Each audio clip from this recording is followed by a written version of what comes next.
Bueno, saludarlas primero que nada a todas y a todos, agradecer a la Intersocial del municipio de o del territorio del municipio de esta actividad.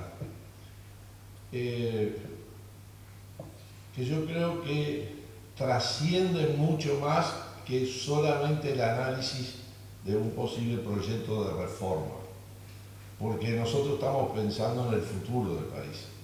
Y nosotros creo que no solo tenemos que dar respuesta a esta barbaridad de reforma que se nos plantea, sino también pensando en el país que queremos, en ir elaborando, y tenemos propuestas, tenemos elementos para, bueno, el año que viene, en ese gran congreso, esa gran idea de tener pronto un programa de gobierno de las organizaciones sociales para quien quiera conducir los destinos del país en los próximos 5 años, bueno, sepan lo que piensan los actores sociales, las organizaciones sociales, y un componente muy importante para redistribuir la riqueza de la seguridad social.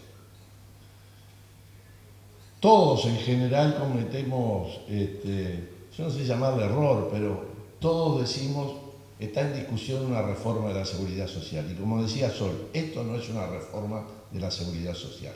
Esto es una reforma del derecho jubilatorio y pensionario. ¿Ah?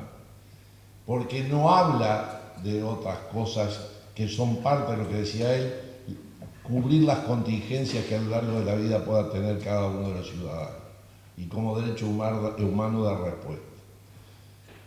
Entonces coinciden estos días que, bueno, el anteproyecto que elaboraron la coalición de gobierno con el Ministerio de Trabajo, la OPP y Economía, porque en determinado momento y de forma bruta esa comisión de 15 que creó la ley de urgente consideración dejó de funcionar, y ni la oposición ni los actores sociales seguimos participando en la construcción de una propuesta que iba a elevarse al presidente de la República.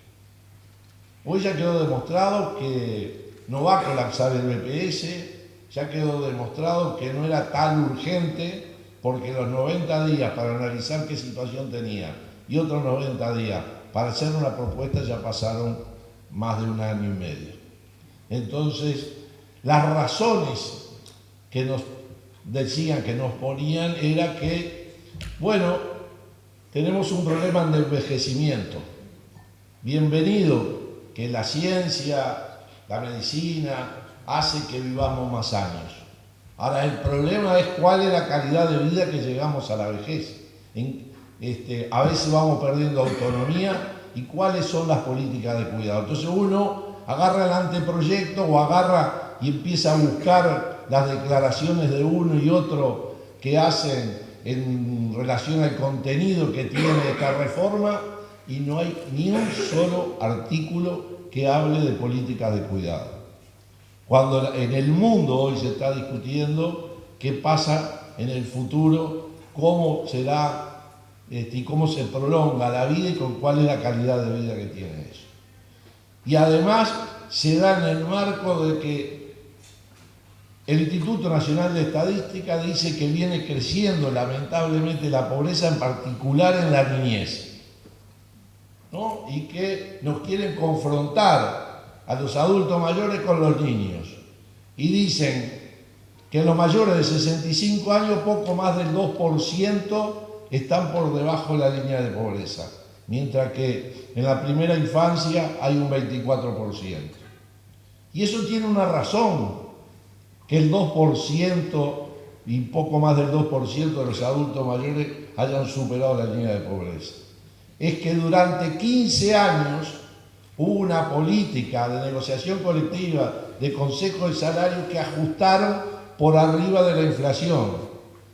Y por la reforma que hicimos en el 89, como crece el índice medio de salario y es lo que hay que darle a las jubilaciones y pensiones a todas, bueno, eso permitió, no en forma suficiente, pero permitió que, bueno, hoy, por la ley 16.713, la ley de la SAFAP, aprobada en el 95, La jubilación mínima son 8.100 pesos, sin embargo está en 15.750, producto a una política de ajustes diferenciales que desde hace 2 años se dejó de dar. Porque el año pasado dieron 243 pesos y se lo sacaron a fin de año, y hoy, y ya convocamos a todos y que podamos difundir la convocatoria que hace ONASPU, el 10 de noviembre nos concentramos a las 10 de la mañana en el entrevero para marchar hasta la Plaza Independencia a la Presidencia de la República, reclamando que el adelanto del 3% no sea adelanto y que sea un ajuste, y por lo tanto sobre lo que ganamos en diciembre se ajuste la pasividad del 1 de enero y no sobre lo que ganábamos en junio, porque por cuarto año vamos a perder ingresos y sin duda ese 2 y poco por ciento dejará de serlo, y habrán jubilados que caerán de vuelta por debajo de la línea de pobreza. Y cuando uno ve la pobreza en la niñez, dice, bueno, vamos a ver el proyecto de reforma de la seguridad social, como le llaman, cuáles son las políticas que desde la seguridad social tenemos para poder resolver eso, cuáles son el tema de las asignaciones familiares o otra política de apoyo a la educación y demás. No hay un solo artículo. Entonces, los problemas que tiene la sociedad, los temas que debe atender la seguridad social, no están tratados en este proyecto. Entonces, nosotros precisamos que, y nunca nos opusimos a que haya una reforma de la seguridad social, porque antes de las elecciones, los actores sociales en el Paraninfo convocaron a los candidatos para que fueran a opinar de qué pensaban en materia de seguridad social, cuál era la reforma que nosotros... Pero no hay un modelo de seguridad social que se perpetúe para siempre, y no hay un modelo único en el mundo para todos los países. Depende de muchas cosas, fundamentalmente de las relaciones de trabajo. Y hoy el mundo está cambiando, y nosotros en particular, las relaciones laborales se cambian. Se sustituye una cajera por un código de barra que te permite que vos pases lo que compraste y te cobre vos mismo con la tarjeta, y se perdieron puestos de trabajo. Está bien, es una inversión, es empresario y aumentó la productividad, pero no será hora que también pague algo. Y esto, en el mundo hay experiencia, pero en el Uruguay también, porque los bancarios ya en la propia reforma del 2008 incluyeron estas cuestiones como para la pérdida de empleo o la sustitución del empleo por la robotización, por la tecnología, se tenga en cuenta. Hay trabajo a distancia, no solo fue por la pandemia, sino que ya a veces no se sabe ni para quién trabaja, ni quién es el patrón. Bueno, no hablemos de los derechos laborales, porque hay las 8 horas o la jornada de descanso, las condiciones de trabajo, vamos a la desregulación con todas esas cosas. Pero nada de eso está planteado, y es a eso que nos oponemos nosotros, a que no se discuta en el marco de un diálogo donde los actores políticos y los actores sociales podamos discutir a término con propuestas que las tenemos, que las hemos tratado de presentar permanentemente y que no han habido ámbitos, porque la comisión esa llamada de expertos no fue un ámbito de discusión. No lo hubo, no se dio espacio, y creo que las reformas hechas en el 2009, en el 2010, en el 2012, en el ámbito de diálogo, son experiencia y dieron resultados importantes que hacen a nuestra posición y hacen a confrontar el primer análisis que hizo la comisión de expertos, que sacaron la conclusión, y por eso ni el PICNT ni la ONASPU apoyó ese documento, de que las razones del déficit de la seguridad social tienen que ver 15 años de aumento sostenido de las jubilaciones, la reforma del 2009 que duplicó la cantidad de gente que se jubilaba, bajando de 35 años a 30, haciendo que la jubilación por edad avanzada, en vez de ser a los 70 años, puede ser a los 65, Y bueno, y todo eso empieza a retroceder con esta reforma. Y entonces está claro que tener buena seguridad social tiene un costo. Pero si tenemos problemas de financiamiento, analicemos cómo financiamos la seguridad social. Y otra vez, vamos al proyecto de ley y ningún artículo habla de una modificación o un análisis de la fuente de financiamiento. Eso que decía Sol de las exoneraciones de aporte. Exoneraciones de aporte en la educación privada, que ya no es la educación cuando las carmelitas descalzas, cuando los padres, los salesianos, los franciscanos iban a lugares perdidos y bueno, y daban clases gratuitas en la educación.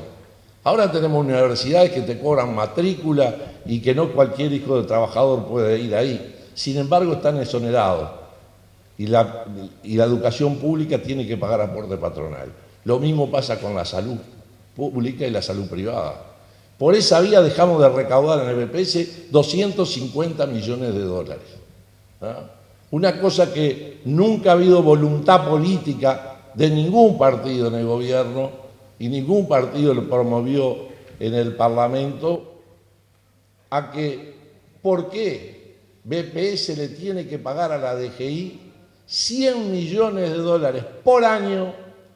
Porque la DGI recauda el IVA y 7 puntos que son del BPS para financiar las jubilaciones y las pensiones, bueno, la DGI nos cobra 100 millones de dólares. Sin embargo, BPS recauda el IRPF del 90 y pico % de los trabajadores del país. El BPS recauda y distribuye los fondos de la SAFAP y además, si las empresas no pagan en tiempo y forma, no vuelcan los aportes que tienen la obligación de retener al trabajador y volcarlo, el BPS hasta por vía judicial pone todo su colectivo de jurídica y no cobra un solo peso.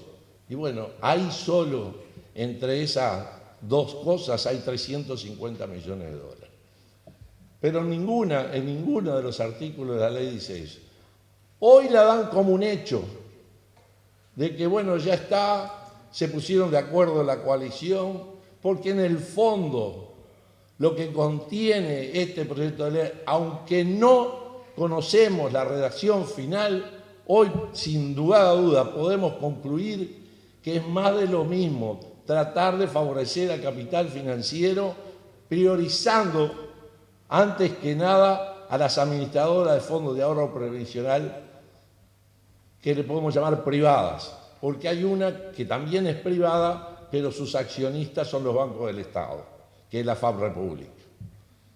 Cuando se hizo la ley de los cincuentones, para esa primera generación que se iba a jubilar, era afectada, se pudiera desandar y poder desafiliarse y volver y calcular su jubilación por todo el sistema de reparto, se pusieron 2 artículos más. Uno de ellos que de alguna forma regulaba las comisiones que pueden cobrar las AFAP. Porque el máximo que pueden cobrar hoy las AFAP es el 50% de la que cobra menos. Por lo tanto, AFAP República era la que cobra menos comisión y las otras se ponían arriba del todo, 50% más de eso. Hoy en este proyecto de ley, y nadie lo discute de ellos, de la coalición, se deja liberado, que el mercado, la libre competencia, y ya quedó demostrado que no hay ninguna competencia, todos casi la misma cartera. Justo hoy hubo directorio en el BPS y se resolvió de vuelta, como se hace cada vez, que las ganancias de AFAP República se sigan invirtiendo en papeles, en bonos del Estado, algunos de ellos moneda extranjera todavía. Y el BPS tiene, sin invertidos en papeles, la mayoría de esas inversiones, más de 75 millones de dólares. Tanto Ramón Ruiz y representantes de los trabajadores como nosotros hemos planteado por qué, aunque no sea una política permanente, porque esos recursos son finitos, ¿por qué no hacer o buscar mejorar las condiciones de vida de sectores más postergados de la población? O la canasta de fin de año de los jubilados que reivindicamos aguinaldo, o lo que tiene que ver con la discapacidad. Bueno, hoy está depositado eso y no se mueve. Y nosotros tenemos el 39% del fondo, por lo tanto, los accionistas de AFAR República ya deben llevar ganado como 200 millones de dólares. Es plata de los trabajadores que solamente por administrar ese fondo y hacer un gran negocio en estos 26 años han ganado. Y quiere profundizarse eso, porque no es suficiente que solo estén obligados a afiliarse los que ganan más de 74.000 pesos hoy tengan la obligación de tener una FAP. Y si ese trabajador no elige la FAP, porque no sabe, no conoce o nunca llegó con esa avaricia que llegan los promotores a que se afilie, la ley de los cincuentones dice que, bueno, la que tenga menos comisión de oficio es la que le van a mandar. En el proyecto de ley también se elimina eso y se va a repartir entre todos. Es decir, hasta con esos artículos de comisiones, de distribución de nuevos afiliados, se prioriza a las administradoras privadas. Y además de eso, ya no los que ingresen al mercado el día que ganen más de 74.000 pesos. Lo que se proyecta es que todo aquel que ingrese al mercado tiene la obligación de tener una FAP. Y creo que ese es el eje principal, promover el ahorro individual, darle rienda suelta al capital y en contra de los intereses de la gente. Yo, porque me quedan 4 minutos, no sabemos cuál es la redacción final, pero no es necesario para tomar una posición conocer en detalle todo lo que contiene este proyecto de ley, porque nadie planteó el disparate de que el 20% de los artículos que contiene la ley o lo resuelve el presidente, y no importa cuál sea el presidente, pero hay un cambio hasta en lo que debe ser la concesión y la elaboración y el rol y la independencia de los poderes del Estado. O la reglamentación del Poder Ejecutivo, y más de 60 artículos hablan de eso. Entonces, cuando uno en la familia no le alcanza lo que ingresa, o dice, bueno, me voy a tener que buscar una changa, ver cómo refuerzo el ingreso trabajando más, o de lo contrario veo lo que recorto, lo que hago para que la plata me alcance. Entonces, si una vez por mes iba al teatro, o bueno, o iba todos los días, si tenía la posibilidad de tener auto, iba a trabajar en auto, ahora ya no voy más, y uno va recortando. Bueno, acá lo que hacen es eso, lo segundo, recortar. ¿Pero a quiénes le recortan? A los que menos tienen, a los que viven de un trabajo. Porque hace más de 50 años se definió cómo debían aportar a la seguridad social cuando no había tecnología, cuando era difícil la comunicación, a los sectores del campo, a los sectores rurales. Y no estoy hablando del que tiene 200, 300 hectáreas. Estoy hablando porque además en estas últimas 2 décadas se ha concentrado mucho más la tierra en menos manos y se ha extranjerizado además. Las grandes extensiones no son iguales que antes, porque ¿cómo pagan los rurales? Bueno, de acuerdo a la calidad de la tierra por el índice CONIAC, que es una forma que se mide, y teniendo en cuenta eso y otros componentes, se paga un ficto. Un ficto que además, previo a la reforma del 95, para los que tenían más de 400 hectáreas se rebajó, favoreciendo una política que se repite ahora, favoreciendo a los que más tienen, no a los que menos tienen. Y en aquella época uno podía decir, bueno, en Rivera está bien que el índice CONIA sea muy bajo, porque la calidad de la tierra es muy mala. Pero ha habido una transformación. Hoy vas a Rivera y encontrás la forestación y encontrás una productividad y unas ganancias impresionantes en la explotación de la tierra y sin embargo no contribuye.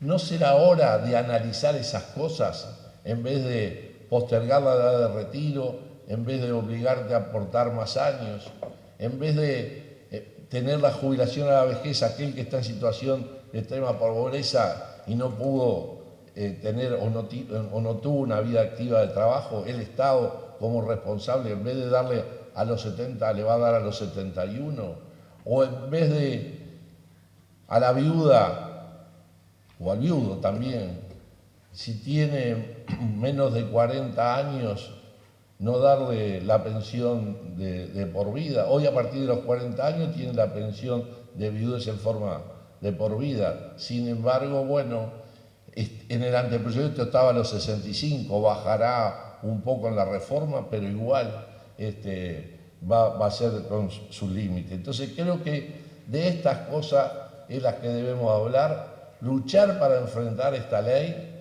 porque ya no la dan. Anoche escuchamos un periodista, Canal 5, y decía, bueno, ya están los votos, ya está resuelto. Hoy la vicepresidenta de la República dice, ya hay un compromiso, hablamos con los coordinadores de bancada porque antes de terminar el año ya tiene que quedar aprobada. Vamos a ver, no vamos a descartar ninguna de las posibilidades. Y aunque le molesten a alguno y quieran acusar a la central sindical de que, bueno, lo que va a dar de respuesta va a ser un paro, no es eso lo que hace el movimiento sindical, el movimiento social, la intersocial y los jubilados. Hacer propuestas, tratar de llegar al conjunto de la sociedad y movilizarnos. Porque creo que es en la calle donde daremos la batalla para poder resolver el intento de retroceso que tiene este proyecto. Así que les agradezco y los felicito además a la intersocial porque es una muy buena participación que tiene la reunión. Muchas gracias.